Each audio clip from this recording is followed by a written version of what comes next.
BJP ने मोदी जी को बनाया या मोदी जी ने बीजेपी को, क्या पता।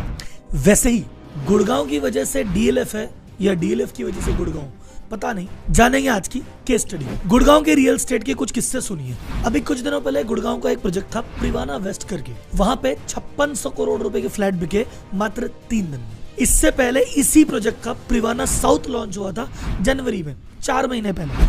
वहां 7200 करोड़ के फ्लैट बिके मात्र 3 दिन में। डीएलएफ का ही एक प्रोजेक्ट है कैमिलिया, जहां पे 100-125 करोड़ रुपए के फ्लैट्स बिक रहे हैं रेजिडेंशियल। विश्व की आधी से ज्यादा फॉर्च्यून 500 कंपनीज के ऑफिस गुड़गांव में है। यहाँ 10,000 से ज्यादा स्टार्टअप रजिस्टर्ड है। और यही गुड़गांव 30 साल पहले एक ऐसा गांव था जहां पे रात को जाने में लोग डरते थे। बंजर जमीनें थी। दिल्ली की बॉर्डर से बाहर अगर जाना हो तो टैक्सी रिक्शा जाते नहीं थे, और कोई जाता था तो डबल पैसे लेता था। तो जहां आज ये 100 करोड़ के फ्लैट बिक रहे ना, वहां एक जमाने में 40,000 एकड़ के भाव थे। 600 रुपए गज में जमीनें बिकी है। इंडिया में जो बीपीओ सेक्टर का विकराल रूप देख रहे हैं, लाखों लोग लगे हुए हैं, बड़ी बड़ी कंपनियां हैं, इसकी शुरुआत भी गुड़गांव से हुई थी और डीएलएफ से हुई थी। तो गुड़गांव कैसे बना city of corporate, city of startup, a millennium city. और ये सब कैसे हुआ, इन सबको करने के लिए सिर्फ एक ही बंदा काफी था। बंदे का नाम था कुशल पाल सिंह यानी केपी सिंह। केपी सिंह ने डीएलएफ को इंडिया का सबसे बड़ा रियल एस्टेट डेवलपर बना दिया, जिसके आज मार्केट वैल्यू 2 लाख करोड़ से ज्यादा है। डीएलएफ को आज इस मुकाम तक पहुंचाने में थोड़ा सा पॉलिटिकल सपोर्ट भी लगा, और एक व्यक्ति जो इनके साथ थे, जिसने डीएलएफ को डीएलएफ बनाने में शुरुआती मदद की, वो थे राजीव गांधी। और ये जितना आपने किस्से सुने थे रॉबर्ट वाड्रा के जमीन के, वो सब डीएलएफ से रिलेटेड ही थे। तो आज की केस स्टडी में देखेंगे गुड़गांव कैसे बना। कैसे यूपी के एक छोटे से शहर में सामान्य परिवार से निकला व्यक्ति आज वर्ल्ड के टॉप 100 रिचेस्ट लोगों में शुमार है और इंडिया के टॉप 10 रिचेस्ट लोगों में आता है। तो कहानी सुनते हैं केपी सिंह की, डीएलएफ की और गुड़गांव की, और साथ में सीखेंगे बहुत सारे लाइफ और बिजनेस मैनेजमेंट के लेसन्स। तो भैया अगर अभी तक आपने चैनल सब्सक्राइब नहीं किया हो तो मैं याद दिला रहा हूँ, ऐसी अमेजिंग बहुत सारी केस स्टडी कर चुके हैं, बहुत सारी करने वाले हैं, इन सबसे मिस रह जाओगे। इसलिए भाई सब सब्सक्राइब कर दो। आपके पैसे लगेंगे नहीं, पर हाँ भाई का थोड़ा फायदा हो जाएगा। तो आपका सपोर्ट, आपका प्यार दिखाना है, तो ये जो सब्सक्राइब वाला बटन है ना, इसको दबा दबा के तोड़ देना है। तो जनता जनार्दन की जय बोल के करते हैं वीडियो की शुरुआत।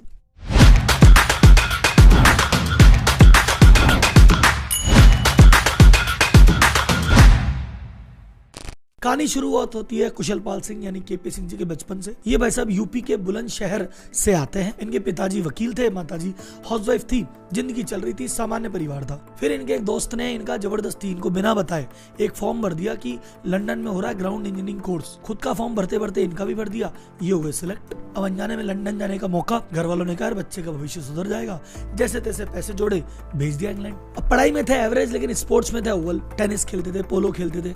तो उस दौरान भैया एक गर्लफ्रेंड बनी जूली। तो जो यूपी के बुलंदशहर के छोटे से गांव का जो एवरेज सा लड़का था, उसको भाई साहब सभी तौर तरीके सिखा के फुल जेंटलमैन बना दिया जूली जी ने। इनका प्लान था सिंपल, जूली से करेंगे शादी, लंदन में होंगे सेटल, हो गया काम। लेकिन भाई फिर गुड़गांव कौन बना था, तो भाग्य ने थोड़ी सी करवट ली। वहां पे इनको पोलो खेलते टाइम टकरा गए ब्रिगेडियर मोहिंदर सिंह वडालिया। वो थे इंडियन आर्मी के बड़े अफसर।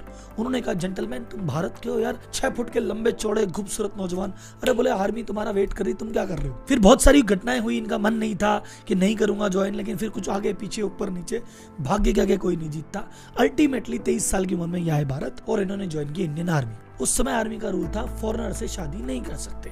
तो जूली को बोला बाय, आर्मी को बोला हाय। आर्मी में भैया बढ़िया परफॉर्म कर रहे थे, बढ़िया स्पोर्ट्स खेलते थे। आर्मी में एक कर्नल थे चौधरी राघवेंद्र सिंह, उनकी बेटी इंदिरा सिंह से इनकी शादी हुई। आर्मी के सीनियर ऑफिसर ने रिश्ता ढूंढा, उन्होंने ही शादी करवा दी। इंडियन आर्मी ज्वाइन करने के 8 साल बाद 1961 में इनके ससुर जी ने कहा कि देखो जी मेरे तो 2 बेटियां हैं, बेटा तो है ही नहीं, दामाद जी आप ही बेटे के समान हो, आओ और अपना छोटा सा एक फैमिली बिजनेस है उसको ज्वाइन कर लो। वो जो छोटा सा फैमिली बिजनेस है उसका नाम था Delhi land and finance limited, in short DLF. तो डीएलएफ में इन्होंने ज्वाइन किया 1961 में, पर डीएलएफ बनी थी 1946 में, आजादी से 1 साल पहले। इनके ससुर जी चौधरी राघवेंद्र सिंह जी ने कंपनी बनाई थी, ये सोच के कि देखो जी ऐसा है, उस समय बंटवारा होना लगभग तय था कि 1947 में भाई साहब बात हो रही है बंटवारा होगा और दिल्ली में लोगों को ज्यादा से ज्यादा रहने की जरूरत पड़ेगी, तो एक लैंड की कंपनी डालनी जरूरी है, या डालेंगे तो फायदा होगा। तो 1946 में इन्होंने अपनी कंपनी डाली थी, और जो पहला प्रोजेक्ट इन्होंने लॉन्च किया था वो था 1949 में कृष्णा नगर। उसके बाद Punjabi Bagh, Rajouri garden, greater Kailash, model town, ऐसे करके टोटल 22 से ज्यादा कॉलोनियां डीएलएफ ने उस दौरान काटी थी। अब भाई साहब जब हमारे केपी सिंह जी सीन में एंटर हुए, तब तक एक रूल आ चुका था, दिल्ली में बन गया डीडीए, दिल्ली डेवलपमेंट अथॉरिटी, और उन्होंने रूल बनाया कि भैया देखो ऐसा है, जो भी दिल्ली का विकास है अब तो सरकार करेगी, डीडीए करेगा, प्राइवेट प्लेयर को जमीन काटना अलाउड ही नहीं। यानी वो जो चला चला है बिजनेस था उस समय हो गया जाम, कि जो जमीन पड़ी है उस पर डेवलप कर लो, नई एक्वायर नहीं कर सकते। तो वो जो कॉलोनी काटने वाला काम था जिसमें ये आए थे वो हो गया बंद। तो 1963 में इन्होंने कहा सारे काम बंद हो गए, अब क्या करें, तो सारे काम बंद, को डाइवर्सिफाई करते हैं। तो उन्होंने एक मोटर की फैक्ट्री डाली, एक उन्होंने मशीनों का भी काम किया, अलग अलग 3-4 काम किए, सब में विफल रहे। इन्होंने कहा यार अपने तो भाग्य में जमीन का ही काम लिखा है, जमीन का ही करेंगे। ये मैन्युफैक्चरिंग वगैरह से हाथ खींच लिए, लेकिन हाँ इस दौरान बिजनेस करना बहुत अच्छा सीख लिया। अब आते हैं साहब असली कहानी पे, जिसका आप सब वेट कर रहे हो कि भैया गुड़गांव कब बना और कैसे बना। और मैं आपको बता रहा हूँ जितने इंटरेस्टिंग तरीके से इन्होंने जमीन खरीदी है, मुझे नहीं लगता किसी ने कभी भी खरीदी होगी, और आप सुन के शॉक रह जाएंगे कि ऐसा भी होता है क्या। तो आगे बढ़ने से पहले एक और इंटरेस्टिंग बात बताता हूँ, सुन के मजा आ जाएगा। तो अगर आप बिजनेस कर रहे हैं और उसके मैनेजमेंट के लिए एक बढ़िया सॉफ्टवेयर ढूंढ रहे हैं, तो मैं आपको पहले बता चुका हूँ ओडू के बारे में, जो कि बिजनेस के जो रोजमर्रा के जितने भी काम है, चाहे इनवॉइस इशू करना हो, चाहे अकाउंटिंग करना हो, चाहे इन्वेंट्री ट्रैक करनी हो, कोई प्रोजेक्ट का काम कराना हो, या फिर कोई वेबसाइट ही क्यों ना बनानी हो, सारे काम हो जाएंगे। अब इसमें एक और इंटरेस्टिंग चीज होती है, वो आज सुनिए। अब बिजनेस के काम में कभी कभार आपको डॉक्यूमेंट पे साइन करने होते हैं, कभी किसी से साइन करवाने होते हैं, पर ये कभी कभार चीज काफी कॉम्प्लिकेटेड हो जाती है। अब इसको ऑटोमेट कैसे करें, तो इसके लिए ओडू लेके आया साइन है। इससे चाहे साइन करना हो, साइन करवाना हो, साइन को अप्रूव करना हो, सारे काम हो जाएंगे। तो मान लो आपको कोई डॉक्यूमेंट है, कोई एग्रीमेंट है, आपको अपने क्लाइंट से साइन करवाना है, तो उसकी पीडीएफ कॉपी साइन ऐप में अपलोड कर दो। डिसाइड करो कि भैया आपको क्लाइंट से क्या क्या डिटेल लेनी है। क्लाइंट से नाम लेना है, उसका डेट लेनी है, ईमेल आईडी लेनी है, सिग्नेचर लेना है। उन सभी ऑप्शंस को ड्रैग एंड ड्रॉप करके सिलेक्ट कर लो। इनमें कौन से बॉक्स ऑप्शनल रखने हैं, कौन से कंपलसरी, ये भी आप डिसाइड कर सकते हो। उनमें से कौन से बॉक्स को कौन फिलअप करेगा, कि नाम कौन डालेगा, तो वो भी स्पेसिफाई कर दो। साइन कौन करेगा, वो भी स्पेसिफाई कर दो। इसमें आप साइन किस सीक्वेंस में करोगे, कि जैसे पहले मेरे साइन होंगे, फिर क्लाइंट के साइन होंगे, फिर किसी एक्स के साइन कराने, तो वो ऑर्डर भी डिसाइड कर सकते हो। तो पहले साइन होंगे, उसके बाद ही दूसरा होगा, दूसरे के बाद ही तीसरा होगा। या आपको बार बार साइन करने होते हैं, तो यहाँ पे ऑटोमेटिक साइन का फीचर है। आपके साइन की फोटो अपलोड हो सकती है, या अपने सिग्नेचर उसको ड्रॉ भी कर सकते हो। अब आपने बहुत सारी जगह डॉक्यूमेंट भेजे, तो इसके नोटिफिकेशन भी आते रहेंगे। अच्छा जी यहाँ पे साइन हो गया, यहाँ पे साइन नहीं हुआ, और जहाँ पे आपने लिमिट डाल दी कि 2 दिन में साइन हो जाना चाहिए, तो 2 दिन में साइन नहीं हुआ, तो उसके पास ऑटोमेटिक रिमाइंडर भी आने लग जाएंगे कि भैया साइन क्यों नहीं किया, साइन क्यों नहीं किया, साइन क्यों नहीं किया। ओडू के प्लेटफॉर्म पे यार दोनों चीजें, आपका साइन, आपका डॉक्यूमेंट 100% सिक्योर है। तो डॉक्यूमेंट की और साइन की सेफ्टी सिक्योरिटी की टेंशन मत लीजिए, ये ओडू के प्लेटफॉर्म पर एकदम सिक्योर है। और आपको लगता है कि इसका मिसयूज ना हो जाए, तो 1 टाइम सेट करके भी इसको कर सकते हैं, ताकि दोबारा कोई काम में न ले सके। तो चाहे आप बिजनेस रन करते हो या फ्रीलांसर हो, ओडू के प्लेटफॉर्म पर इस फीचर को ट्राई कर सकते हैं। ओडू एक ऐसा प्लेटफॉर्म है जहाँ बहुत सारी ऐप अवेलेबल है। इनमें से जो भी ऐप आपको पसंद हो, वो पहली ऐप आपके लिए लाइफ टाइम फ्री रहेगी, और इसके साथ आपको फ्री कस्टमर सपोर्ट और होस्टिंग भी मिल जाएगी। और उसके अलावा अगर आपको कोई और ऐप लेनी है, तो उसके लिए प्रीमियम लगेगा, जो कि 580 रुपए से चालू होता है। तो भैया जाओ और ओडू को चेकआउट कर लो, उसका लिंक डिस्क्रिप्शन में है। अब बात करते हैं भैया गुड़गांव की लैंड कैसे एक्वायर की। इन्होंने कहा भैया आप मैन्युफैक्चरिंग से तो मन भर गया, लॉस हो गया, अब कॉलोनी भाई सब दिल्ली के अंदर काट नहीं सकते, क्या करें, दिल्ली के बाहर जाना पड़ेगा। तो उस समय बात चल रही थी कि 80s के आसपास कि ये जो है ना आपका इंदिरा गांधी एयरपोर्ट है, इसका विस्तार किया जाएगा। बोले इसका विस्तार जिस तरफ होगा, तो बोले यार अगर इसका विस्तार हुआ, ये जयपुर से जो रोड आके मिल रही है, इस रोड पे ये जो एरिया है गुड़गांव, ये शायद भविष्य में डेवलप होगा, तो यहाँ पे कुछ काम किया जाए। उस समय गुड़गांव भाई साहब एक बंजर जमीन थी, वो भूतिया टाउन लगता था, वहां पे बस पेड़ ही पेड़, जंगल ही जंगल, समझ नहीं आ रहा क्या करे। उस समय कोई सोच भी नहीं सकता था कि यहाँ कोई बिल्डर चीज बनाएगा, और बनाना छोड़ो यहाँ पे कोई आके रहेगा। जमीन चाहे कितनी भी बंजर हो, लेकिन किसान से उसको लेना बहुत बड़ी बात है, क्योंकि किसान की होती है पुश्तैनी जमीन, पीढ़ियों से चली हुई, इमोशनल अटैचमेंट होता है कि मेरी जमीन मेरी माँ है, मैं तो नहीं बेचूंगा साहब। तो उस समय इनका 2 बैकग्राउंड काम में है। एक तो इनका विलेज बैकग्राउंड, कि भाई साहब खुद ही गांव से थे, अब ये तो लंदन जाके जेंटलमैन बन गए, लेकिन भाई साहब गांव से तो थे, बोली वही थी, ये खुद जाट थे, और वो एरिया मेजोरिटी जाटों के पास था। सेकंड चीज कि भाई साहब ये आर्मी बैकग्राउंड से थे, हर गांव में हर मकान में कोई ना कोई आर्मी में या तो गया हुआ था या जाने की तैयारी कर रहा था, तो इनका विलेजर से अटैचमेंट बहुत बढ़िया हो गया था। इन्होंने जमीन एक्वायर करने के लिए क्या किया, विलेजर से रिलेशन बनाया, और ऐसे रिलेशन बनाए कि साहब किसी की शादी हो रही गाँव में तो दहेज भी दिया, किसी के बच्चे का स्कूल में एडमिशन भी कराया, किसी का अस्पताल में इलाज भी करवाया, किसी की लड़की देखने भी गए, और हर तरह की चीजें। कभी तीये की बैठक में जाना है तो भैया वहां भी गए। तो गांव वालों के हर सुख में, दुख में, राजी में, बेराजी में ये शामिल रहे, और गांव वालों का इनका एक रिश्ता सा बन गया। अब अब उस समय जो एक इंटरेस्टिंग तरीके से इनके ससुर साहब भी काम करते थे, वही तरीका इन्होंने यहाँ पे अप्लाई किया। ये किसानों क्या कहते थे, सिंपल, एक किसान है, उसको कहा कि भैया मैंने आपसे ये आपके जमीन 1 बीघा ले ली, ठीक है, ये 1 बीघा जमीन के लिए पैसे मान लो 1 लाख रुपए दिया आपको, ठीक। अब उस किसान कहते तू 1 लाख रुपए करेगा क्या? बोले भाई साहब पता ही नहीं। बोले टेंशन मत ले, तू ये 1 लाख रुपए मुझे वापस लोन दे दे, मैं तेरे को इस पे ब्याज दे दूंगा। किसान ने कहा ठीक है भाई साहब आप ब्याज दे देना, आप पे मुझे भरोसा है। उसी 1 लाख रुपए से लेके दूसरे किसान का भाई तू ले ले जमीन, तू जमीन दे दी, तू क्या करेगा 1 लाख का? पता नहीं सर, तू मुझे ही वापस दे दे पैसे, ब्याज दे दूंगा तेरे को। तो बेसिकली बिना पैसे के, बिना जेब में एक पैसा हुए एक किसान की जमीन ली, और जो पैसे लिए उसी पैसे को उसी में इन्वेस्ट किया। और इनके महीने की 1 तारीख से 6 तारीख के बीच में गांव में जीप आती थी, और जिसके पैसे लगे हुए थे सबको मंथली पैसा बांट के जाती थी। तो गांव वालों में ट्रस्ट हो गया, यार ये आदमी बढ़िया है, और इन्होंने बिना पैसे इतना बड़ा लैंड अक्वायर भी कर लिया। अब भाई साहब यहाँ पे आते हैं इंटरेस्टिंग मोड पे, जिससे डीएलएफ बना। एक बार एक चिलचिलाती धूप में ये ग्रामीणों का पूरा झुंड बना हुआ, केपी सिंह बीच में बैठ के बातचीत कर रहे। इसी दौरान एक जीप रुकी, ड्राइवर आया, सब पानी पिलाओ, पानी पिलाया गया। तो जीप में एक व्यक्ति बैठा था, उस व्यक्ति ने कहा कि भाई कौन एक व्यक्ति थी बंजर जमीन में क्या हो रहा है? तो इसने बताया भैया मैं रियल एस्टेट का बंदा हूँ, जमीन की बातचीत चल रही है, यहाँ को डेवलप करेंगे। तो उस व्यक्ति ने कहा तो इंटरेस्टिंग आदमी लग रहा है, इसे क्या काम कर रहा है? तो उसने कहा आप आके मुझसे मिलो। वो व्यक्ति थे राजीव गांधी। उस समय वो प्राइम मिनिस्टर नहीं बने थे, लेकिन उनकी माता जी प्राइम मिनिस्टर थी। तो प्राइम मिनिस्टर ना सी साहब, प्राइम मिनिस्टर के बेटे से आप 1-to-1 वार्ता कर रहे हो। तो जब ये केपी सिंह को मौका मिला, केपी सिंह गए उनसे मिलने, 2-3 घंटे वार्तालाप करा और पूरा विजन शेयर किया कि कैसे मैं इसको एक बहुत बड़े प्रोजेक्ट के रूप में, बहुत बड़े विजन के रूप में देखता हूँ। राजीव गांधी ने कहा ठीक है साहब, आपकी जो भी मदद हो सकती होगी हम करेंगे। आखिरकार 20 अप्रैल 1981 को जाके इनको फर्स्ट लाइसेंस मिला 40 एकड़ लैंड डेवलप करने का। अब तक तो ये क्या काम करते थे, रियल एस्टेट वाला काम, जमीन बेचते थे, जमीन ली, जमीन की जमीन बेची। अब की बार का नहीं, इसको डेवलप करके बेचेंगे। तो it was the first project of DLF. फिर उन्होंने कहा एक हाई राइज रेजिडेंशियल प्रोजेक्ट बनाया जाए 11 एकड़ में, और उस समय प्रोजेक्ट बना जिसका नाम था सिल्वर ओक। 1982 में इन्होंने एक प्रोजेक्ट डेवलप करना चालू किया, एक एलिट रेजिडेंशियल एरिया बनाएंगे कुतुब एन्क्लेव के आसपास।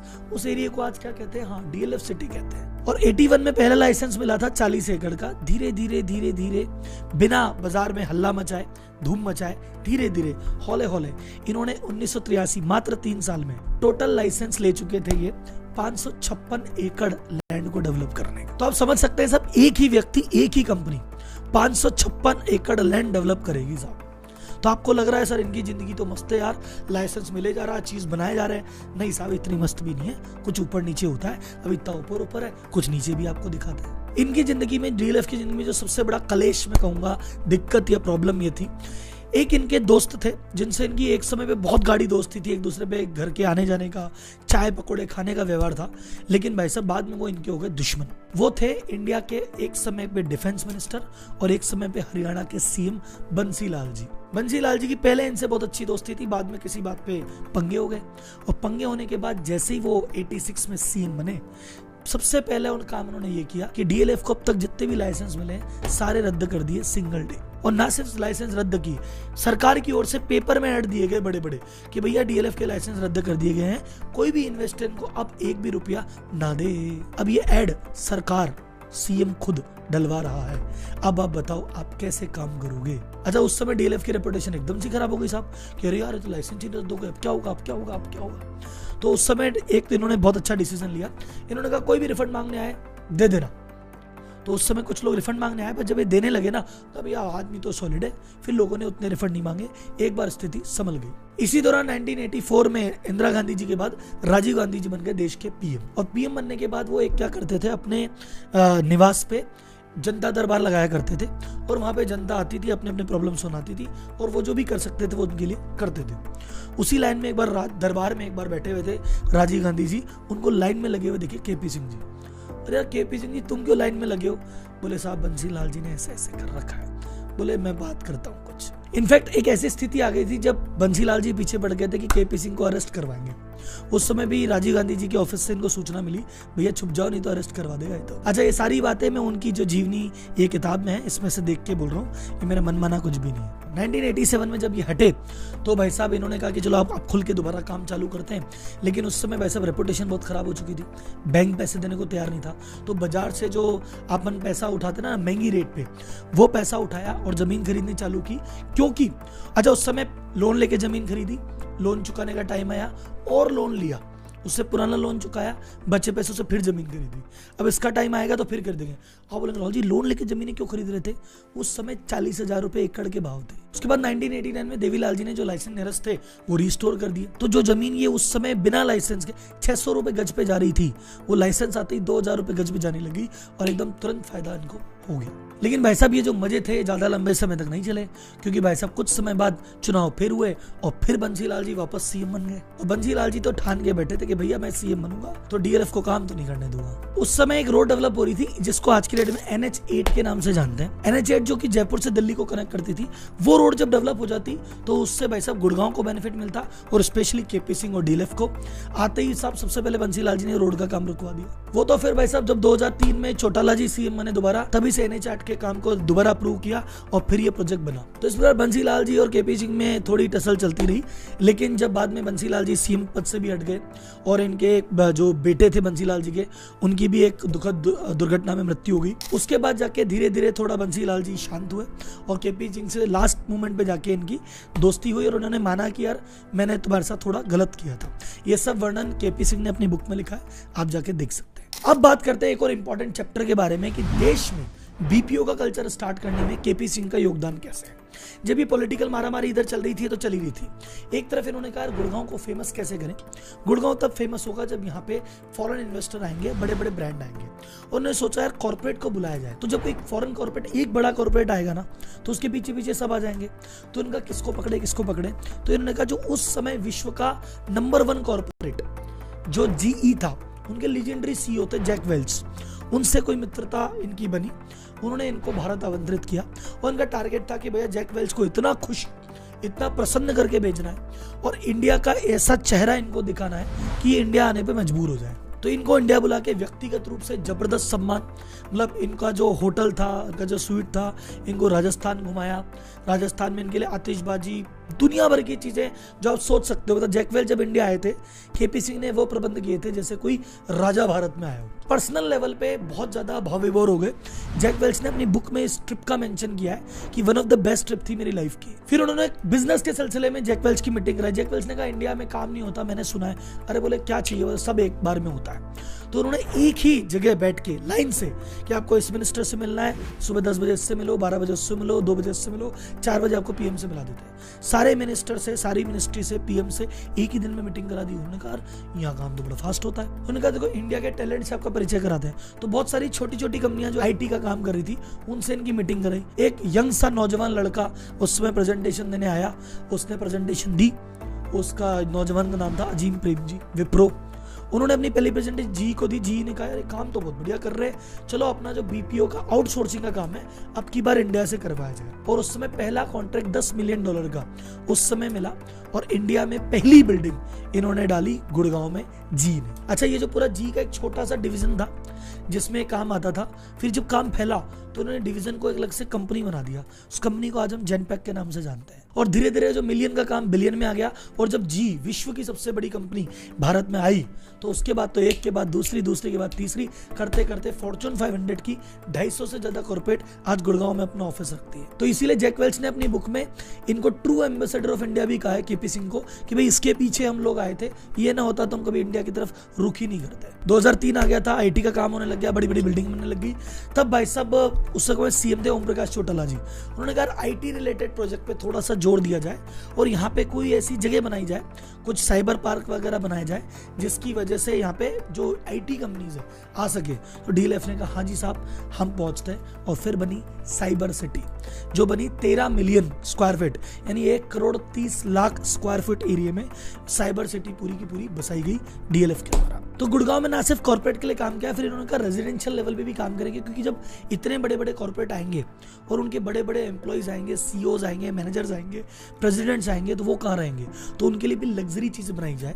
और जितनी भी इनकी एक तारीफ आप ये समझ सकते हैं कि उस दौरान भी जो भी उनकी बनाई हुई प्रॉपर्टी है आज भी आपको वेल मेंटेन्ड और वेल बढ़िया लगेगी, क्योंकि बेस्ट से बेस्ट मटेरियल, बेस्ट से बेस्ट प्रोसेस काम में ली गई है। उस समय इनकी बिल्डिंग के जो आर्किटेक्ट थे वो थे हफीज कॉन्ट्रैक्टर, और 10 साल तक इनकी जो बिल्डिंग्स बनी हफीज कॉन्ट्रैक्टर ने बनाई है। और हफीज कॉन्ट्रैक्टर कहते हैं कि भाई साहब इनके साथ काम करने में बहुत मजा आता था। कोई भी एक्सपेरिमेंट करना हो, महंगे से महंगा मटेरियल, बेस्ट से बेस्ट मटेरियल मंगाना हो, ये कभी मना ही नहीं करते थे, बोले मंगाओ लगाओ। किसी और बिल्डर को बोलते, बिल्डर बोलते बजट नहीं है, सस्ते में कर लो, जुगाड़ कर लो, ऐसा कभी डीएलएफ ने नहीं किया। और ये चीज़ आपको ऐसे दिखती है कि इन्होंने जो गोल्फ कोर्स बनाया है 18 होल का गोल्फ कोर्स है और वर्ल्ड के टॉप 10 गोल्फ कोर्स में शुमार होता है। तो आज की डेट में डीएलएफ की मार्केट